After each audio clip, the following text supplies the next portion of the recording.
Sermão de Santo Antônio aos Peixes, pregado por Reverendíssimo Padre Antônio Vieira, na cidade de São Luís do Maranhão, no ano de 1654.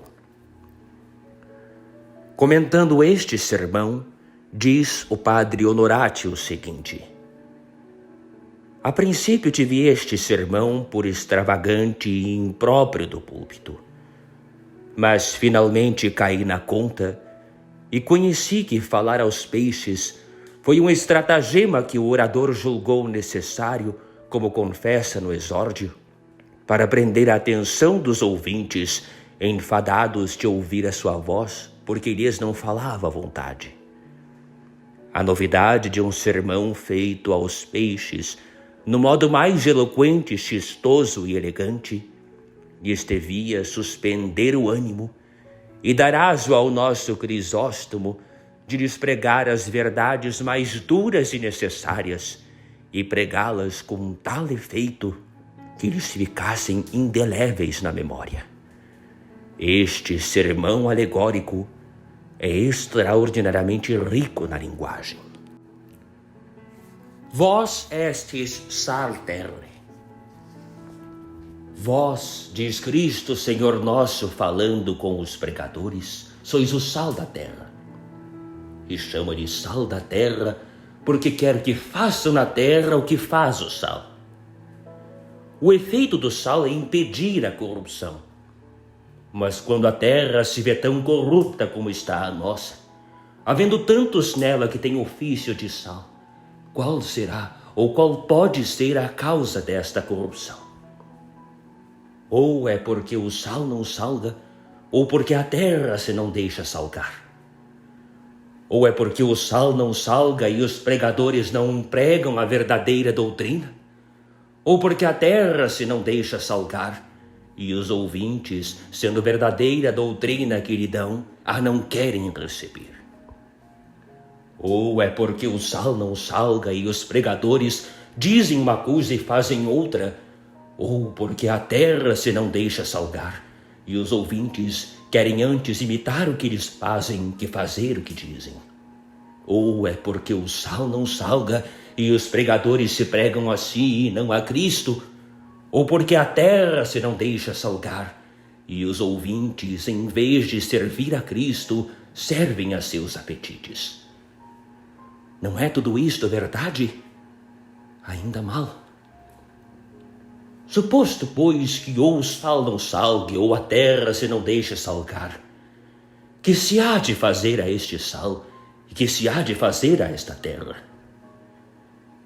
O que se há de fazer ao sal que não salga, Cristo disse logo: quod si sale vanuere in quo salietur, ad nihilum valetur dra nisi ut mitatur foras et concurcetur abominimus. Se o sal perder a substância e a virtude, e o pregador faltar à doutrina e ao exemplo, o que se lhe há de fazer é lançar-o fora como inútil para que seja pisado de todos. Quem se atreverá a dizer tal coisa, se o mesmo Cristo a não pronunciara? Assim como não há quem seja mais digno de reverência e de ser posto sobre a cabeça que o pregador que ensina e faz o que deve, assim é merecedor de todo desprezo e de ser metido debaixo dos pés o que com a palavra ou com a vida prega o contrário. Isto é o que se deve fazer ao sal que não salga. E à terra que se não deixa salgar, que se lhe há de fazer? Este ponto não resolveu Cristo, Senhor nosso, no Evangelho. Mas temos sobre ele a resolução do nosso grande português Santo Antônio, que hoje celebramos, e a mais galharda e gloriosa resolução que nenhum santo tomou. Pregava Santo Antônio em Itália, na cidade de Arino, contra os hereges, que nela eram muitos. E como erros de entendimento são dificultosos de arrancar, não só não fazia fruto o santo, mas chegou o povo a se levantar contra ele, e faltou pouco para que lhe não tirassem a vida. Que faria neste caso o ânimo generoso do grande Antônio? Sacudiria o pó dos sapatos, como Cristo aconselha em outro lugar? Mas Antônio, com os pés descalços, não podia fazer esta protestação. E uns pés a que se não pegou nada da terra não tinham que sacudir. Que faria logo? Retirar-se-ia? Calar-se-ia?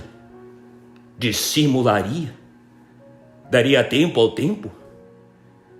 Isso ensinaria porventura a prudência ou covardia humana. Mas o zelo da glória divina que ardia naquele peito não se rendeu a semelhantes partidos. Pois que fez? Mudou somente o púlpito e o auditório, mas não desistiu da doutrina. Deixa as praças, vai-se às praias. Deixa a terra, vai-se ao bar. E começa a dizer a altas vozes: já que me não querem ouvir os homens, ouçam-me os peixes. Oh, maravilhas do Altíssimo! Oh, poderes do que criou o mar e a terra! Começam a ferver as ondas, começam a concorrer os peixes, os grandes, os maiores, os pequenos, e postos todos por sua ordem com as cabeças de fora da água, Antônio pregava e eles ouviam. Se a igreja quer que preguemos de Santo Antônio sobre o Evangelho, tem-nos outro. Vós destes salterra. É muito bom texto para os outros santos doutores. Mas para Santo Antônio vem muito curto. Os outros santos doutores da igreja foram sal da terra. Santo Antônio foi sal da terra e foi sal do mar. Este é o assunto que eu tinha para tomar hoje. Mas há muitos dias que tenho metido no pensamento que nas festas dos santos é melhor pregar como eles que pregar deles. Quanto mais que o sal da minha doutrina, qualquer que ele seja, tem tido nesta terra uma fortuna tão parecida de Santo Antônio em Arínino, que é força segui-la em tudo.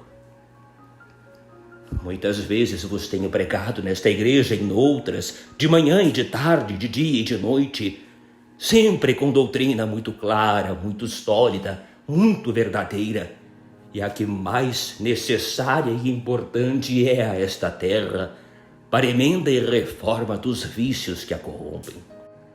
O fruto que tenho colhido desta doutrina, e se a terra tem tomado o sal, ou se tem tomado dele, vós o sabeis, e eu por vós o sinto. Isto suposto, quero hoje a imitação de Santo Antônio, voltar-me da terra ao mar, e já que os homens se não aproveitam, pregar aos peixes. O mar está tão perto que bem me ouvirão. Os demais podem deixar o sermão, pois não é para eles. Maria quer dizer Domina Mares, Senhora do mar. E posto que o assunto seja desusado, espero que me não falte com a acostumada graça. Ave Maria, gratia plena, Dominus tecum, benedicta tu in mulieribus, et benedictus fructus ventris tui, Iesus. Santa Maria Mater Dei, ora pro nobis peccatoribus, nunc et in hora mortis nostrae. Amém. Enfim, que havemos de pregar hoje aos peixes? Nunca pior auditório. Ao menos têm os peixes duas boas qualidades de ouvintes: ouvem e não falam. Uma só coisa pudera desconsolar ao pregador, que é serem gente os peixes que se não há de converter. Mas esta dor é tão ordinária que já pelo costume quase se não sente. Por esta causa não falarei hoje em céu nem inferno. E assim será menos triste este sermão do que os meus parecem aos homens, pelos encaminhar sempre à lembrança destes dois fins. Vós estes sarterre. Haveis de saber, irmãos peixes, que o sal, filho do mar como vós, tem duas propriedades, as quais em vós mesmos se experimentam: conservar o são e preservá-lo para que se não corrompa. Estas mesmas propriedades tinham as pregações do vosso pregador Santo Antônio, como também as devem ter as de todos os pregadores. Uma é louvar o bem, outra repreender o mal. Louvar o bem para o conservar e repreender o mal para preservar dele. Nem cuideis que isto pertence só aos homens, porque também nos peixes tem seu lugar. Assim o diz o grande doutor da Igreja, São Basílio. Non carpere solum reprehendereque possumus pisces, sed sunt in iris et que prosequenda sunt imitazione. Não só há que notar, Jesus Santo, e que repreender dos peixes, senão também que imitar e louvar. Quando Cristo comparou a sua igreja à rede de pescar, sagene misse in mare, diz que os pescadores recolheram os peixes bons e lançaram fora os maus. Collegerunt bonus in vassa, malos autem foras miserunt. E onde há bons e maus, há que louvar e que repreender. Suposto isto, para que procedamos com clareza, dividirei, peixes, o vosso sermão em 2 pontos. No primeiro, louvar-vos-ei as vossas virtudes. No segundo, repreender-vos-ei os vossos vícios. E desta maneira satisfaremos as obrigações do sal, que melhor vos está ouvi-las vivos que experimentá-las depois de mortos. Começando, pois, pelos vossos louvores, irmãos peixes. Bem vos pudera eu dizer que entre todas as criaturas viventes e sensitivas, vós fostes as primeiras que Deus criou. A vós primeiro que as aves do mar, a vós primeiro que aos animais da terra, e a vós primeiro que ao mesmo homem. Ao homem deu Deus a monarquia e domínio de todos os animais dos 3 elementos, e nas provisões em que o honrou com estes poderes, os primeiros nomeados foram os peixes. Ut praecipitibus maris et volatilibus celis et pestis universeque terrae. Entre todos os animais do mundo, os peixes são os mais e os peixes os maiores. Que comparação tem em número as espécies das aves e as dos animais terrestres com as dos peixes? Que comparação na grandeza o elefante com a baleia? Por isso Moisés, cronista da criação, calando os nomes de todos os animais, só a ela nomeou pelo seu. Creavi teus cete grandia. E os 3 músicos da fornalha de Babilônia o cantaram também com singular entre todos. Benedicite cete et omnia quem moventur in aquis domino. Estes e outros louvores, estas e outras excelências de vossa geração e grandeza vos pudera dizer, ó peixes. Mas isto é lá para os homens que se deixam levar destas vaidades, e é também para os lugares em que tem lugar a adulação e não para o púlpito. Vindo, pois, irmãos, as vossas virtudes, que são as que só podem dar o verdadeiro louvor, a primeira que se me oferece aos olhos é aquela obediência com que chamados acudistes todos pela honra de vosso Criador e Senhor, e aquela ordem, inquietação e atenção com que ouvistes a palavra de Deus da boca de seu servo Antônio. Oh, grande louvor verdadeiramente para os peixes, e grande afronta e confusão para os homens.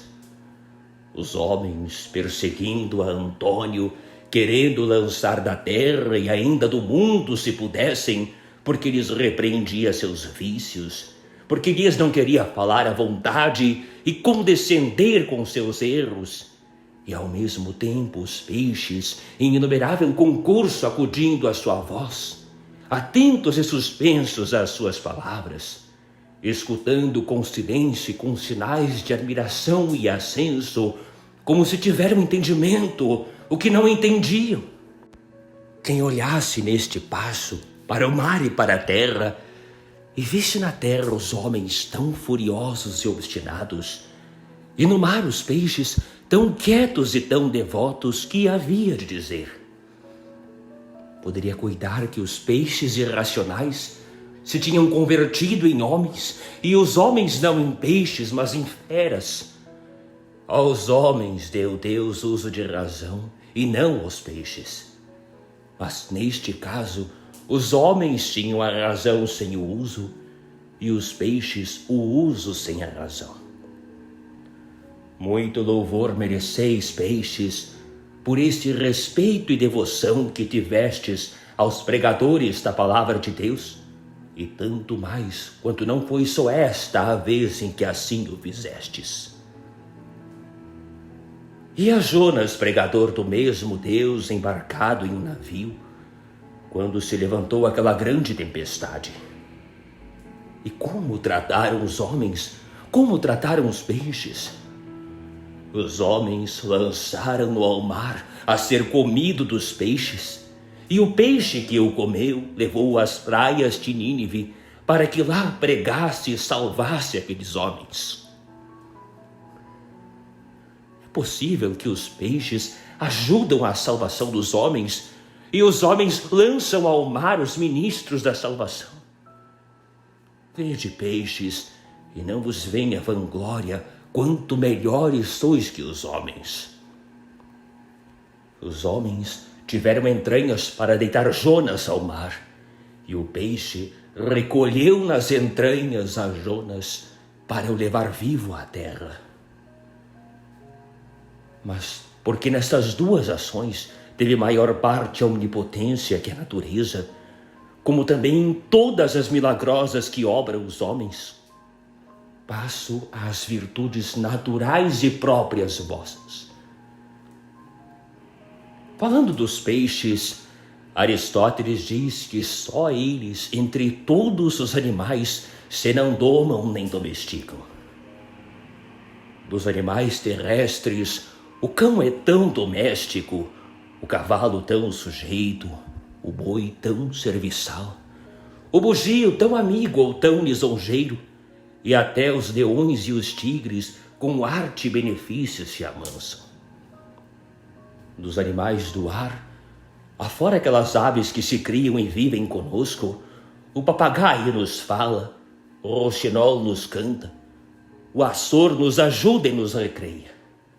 E até as grandes aves de rapina, encolhendo as unhas, reconhecem a mão de quem recebem o sustento. Os peixes, pelo contrário, lá se vivem nos seus mares e rios, lá se mergulham nos seus pecos, lá se escondem nas suas grutas, e não há nenhum tão grande que não fuja dele. Os autores comumente condenam esta condição dos peixes e a deitam à pouca docilidade ou demasiada bruteza. Mas eu sou de muito diferente opinião. Não condeno, antes louvo muito aos peixes este seu retiro, e me parece que se não for a natureza era grande prudência. Peixes, quanto mais longe dos homens, tanto melhor. Trato e familiaridade com eles, Deus nos livre. Se os animais da terra e do ar querem ser seus familiares, façam-no muito embora que com suas pensões o fazem. Cante-lhes aos homens o roxinol, mas na sua gaiola. Diga-lhes ditos o papagaio, mas na sua cadeia. Vá com eles à caça o açor, mas nas suas pioses. Faça-lhe bufonerias o bugio, mas no seu cepo. Contente-se o cão de lhe roer um osso, mas levado onde não quer pela trela. Preze-se o boi de lhe chamarem formoso ou fidalgo, mas com jugo sobre a cerviz, puxando pelo arado e pelo carro. Glorie-se o cavalo de mastigar freios toirados, mas debaixo da vara e da espora. E se os tigres e os leões lhe comem a ração da carne que não caçaram no bosque, sejam presos e encerrados com grades de ferro. E entretanto vós, peixes, longe dos homens e fora dessas cortesanias, vivereis só convosco, sim, mas como peixe na água. De casa e das portas adentro tendes o exemplo de toda esta verdade, o qual vos quero lembrar, porque há filósofos que dizem que não tendes memória. No tempo de Noé sucedeu o dilúvio que cobriu e alagou o mundo. E de todos os animais, quais livraram melhor? Dos leões escaparam 2, leão e leoa, e assim dos outros animais da terra. Das águias escaparam 2, fêmea e macho, e assim das outras aves. E dos peixes? Todos escaparam. Antes não só escaparam todos, mas ficaram muito mais largos que dantes, porque a terra e o mar, tudo era mar. Pois se morreram naquele universal castigo todos os animais da terra e todas as aves, por que não morreram também os peixes? Sabeis por quê? Diz Santo Ambrósio, porque os outros animais, como mais domésticos ou mais vizinhos, tinham mais comunicação com os homens. Os peixes viviam longe e retirados deles.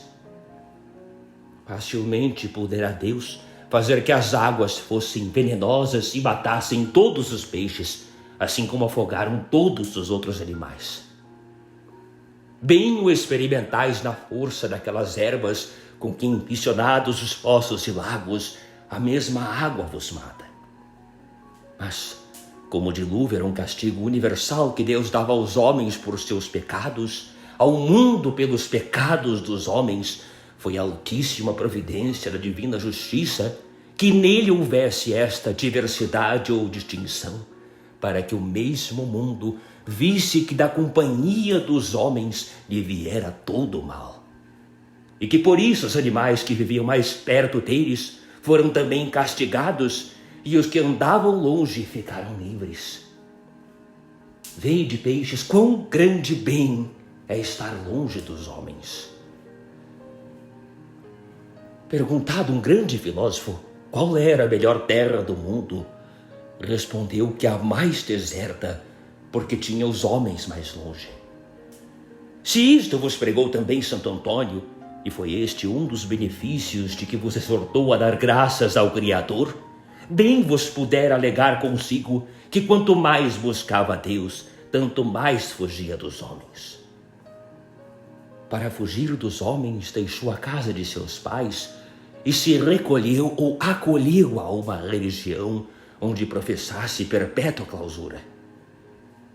E porque nem aqui o deixavam os que ele tinha deixado, primeiro deixou Lisboa, depois Coimbra e finalmente Portugal. Para fugir e se esconder dos homens, mudou o hábito, mudou o nome, e até a si mesmo se mudou, ocultando sua grande sabedoria debaixo da opinião de idiota, com que não fosse conhecido nem buscado, antes deixado de todos, como lhe sucedeu com seus próprios irmãos no capítulo geral de Assis. Dali se retirou a fazer vida solitária em um ermo, do qual nunca saíra, se Deus como por força o não manifestara. E por fim acabou a vida em outro deserto, tanto mais unido com Deus, quanto mais apartado dos homens. Este é, peixes, em comum, o natural que em todos vós louvo, e a felicidade de que vos dou para bem não se inveja. Descendo ao particular, infinita matéria fora, e se houvera de discorrer pelas virtudes de que o autor da natureza adotou e fez admirável em cada um de nós. De alguns somente farei menção. E o que tem o primeiro lugar entre todos, como tão celebrado na Escritura, é aquele santo peixe de Tobias, a quem o texto sagrado não dá outro nome que de grande, como verdadeiramente o foi nas virtudes interiores, em que só consiste a verdadeira grandeza.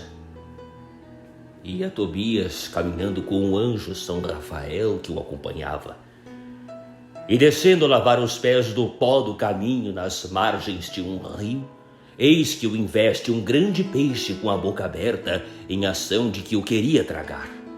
Gritou Tobias assombrado, mas o anjo lhe disse que pegasse no peixe pela barbatana e o arrastasse para a terra, que o abrisse, lhe tirasse as entranhas e as guardasse, porque lhe haviam de servir muito. Fê-lo assim Tobias, e perguntando que virtude tinham as entranhas daquele peixe que lhe mandara guardar, respondeu o anjo que o fel era bom para sarar da cegueira e o coração para lançar fora os demônios. Cortis eius particulam si super carbores ponas, fumus eius extrigat omne genus demoniorum, et fel valet ad ungendos oculos, in quibus fuerit ambuo et sarabundur. Assim o disse o anjo, e assim o mostrou logo a experiência, porque sendo o pai de Tobias cego, aplicando-lhe o filho aos olhos um pequeno do fel, cobrou inteiramente a vista. E tendo um demônio chamado Asmodeu morto 7 maridos a Sara, casou com ela o mesmo Tobias, e queimando na casa parte do coração, fugiu dali o mesmo demônio e nunca mais tornou. De sorte que o fel daquele peixe tirou a cegueira a Tobias o velho e lançou os demônios de casa a Tobias o moço. Um peixe de tão bom coração e de tão proveitoso fel, quem o não louvará muito? Certo que se a este peixe o vestiram de burel e o ataram com uma corda, pareceria um retrato marítimo de Santo Antônio. Abria Santo Antônio a boca contra os hereges e enviava-se a eles levado do fervor e zelo da fé e glória divina. E eles que faziam? Gritavam como Tobias e assombravam-se com aquele homem e cuidavam que os queria comer. Ah, homens, se houvesse um anjo que vos revelasse qual é o coração desse homem e esse fel que tanto vos amarga, quão proveitoso e quão necessário vos é. Se vós lhe abrisseis esse peito e lhe visseis as entranhas, como é certo que havíeis de achar e conhecer claramente nelas, que só 2 coisas pretende de vós e convosco. Uma é alumiar e curar vossas cegueiras, e outra, lançar-vos os demônios fora de casa. Pois a quem vos quer tirar as cegueiras, a quem vos quer livrar dos demônios, perseguis vós. Só uma diferença havia entre Santo Antônio e aquele peixe: que o peixe abriu a boca contra quem se lavava, e Santo Antônio abriu a sua contra os que se não queriam lavar. Ah, moradores do Maranhão, quanto eu vos puder agora dizer deste caso. Abri estas entranhas, vede este coração. Mas, sim que bem não lembrava, eu vos não prego a vós, prego aos peixes. Passando-nos da escritura aos da história natural, quem haverá que não louve e admire muito a virtude tão celebrada da rêmora? No dia de um santo menor, os peixes menores devem preferir a outros. Quem haverá, digo, que não admire a virtude daquele peixinho tão pequeno no corpo e tão grande na força e no poder, que não sendo maior de 1 palmo, se pega ao leme de uma nau da Índia, apesar das velas e dos ventos e do seu próprio peso de grandeza, aprende a amarra mais que as mesmas âncoras, sem se poder mover nem ir por diante. Oh, se houvera uma rêmora na terra que tivesse tanta força como a do mar, que menos perigo haveria na vida e que menos naufrágios no mundo. Se alguma rêmora houve na terra, foi a língua de Santo Antônio, na qual, como na rêmora, se verifica o verso de São Gregório Nacianceno: lingua quidem parva est, sed viribus omnia vinci.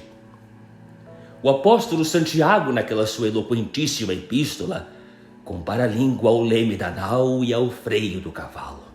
Uma e outra comparação juntas declaram maravilhosamente a virtude da rêmora, a qual, pegada ao leme da nau, é freio da nau e leme do leme. E tal foi a virtude e força da língua de Santo Antônio. O leme da natureza humana é o alvedrio, o piloto é a razão. Mas quão poucas vezes obedecem à razão os ímpetos precipitados do albedrio. Neste leme, porém, tão desobediente e rebelde, mostrou a língua de Antônio quanta força tinha como rêmora para domar e parar as fúrias das paixões humanas. Quantos, correndo fortuna na nau soberba, com as velas inchadas do vento e da mesma soberba, que também é vento, se iam desfazer dos baixos que já arrebentavam por proa, se a língua de Antônio, como rêmora, não tivesse mão no leme, até que as velas se amainassem, como mandava a razão, e cessasse a tempestade de fora e a de dentro. Quantos embarcados na nau Vingança, com a artilharia abocada e os botafogos acesos, corriam enfurados a dar-se batalha, onde se queimariam ou deitariam a pique, se a rêmora da língua de Antônio lhes não detivesse a fúria, até que, composta a ira e o ódio, com bandeiras de paz se salvassem amigavelmente. Quantos, navegando na nau cobiça, sobrecarregada até as gáveas e aberta com o peso por todas as costuras, incapaz de fugir nem se defender, dariam nas mãos dos corsários com perda do que levavam e do que iam buscar, se a língua de Antônio os não fizesse parar como rêmora, até que, aliviados da carga injusta, escapassem do perigo e tomassem porto. Quantos na nau Sensualidade, que sempre navega com sarração, sem sol de dia nem estrela de noite, enganados do canto das sereias e deixando-se levar da corrente, se iam perder cegamente ou em Sila ou em Caríbdes, onde não aparecesse navio nem navegante, se a rêmora da língua de Antônio os não contivesse, até que esclarecesse a luz e se pusesse em via. Esta é a língua, peixes, do vosso grande pregador, que também foi rêmora vossa enquanto o ouvistes, e porque agora está muda, posto que ainda se conserva inteira, se veem e choram na terra tantos naufrágios. Mas, para que da admiração de uma tão grande virtude vossa passemos ao louvor ou inveja de outra não menor, admirável é igualmente a qualidade daquele outro peixinho a que os latinos chamaram torpedo. Ambos estes peixes conhecemos cá mais de fama que de vista. Mas isto tem as virtudes grandes que, quantos são maiores, mais se escondem. Está o pescador com a cana na mão, o anzol no fundo e a bola sobre a água, e em picando na isca a torpedo, começa a lhe tremer o braço. Pode haver maior, mais breve, mais admirável efeito. De maneira que, num momento, passa a virtude do peixinho da boca ao anzol, do anzol à linha, da linha à cana e da cana ao braço do pescador. Com muita razão disse que este vosso louvor o havia de referir com inveja. Quem dera aos pescadores do nosso elemento, ou quem lhe puser esta qualidade tremente em tudo o que pescam na terra. Muito pescam, mas não me espanto do muito. O que me espanta é que pesquem tanto e que tremam tão pouco. Tanto pescar e tão pouco tremer. Pudera-se fazer problema, onde há mais pescadores e mais modos e traças de pescar se nomaram na terra. E é certo que na terra. Não quero discorrer por eles, ainda que for a grande consolação para os peixes. Basta fazer-se a comparação com a cana, pois é um instrumento do nosso caso. No mar pescam as canas, na terra pescam as varas, e tanta sorte de varas.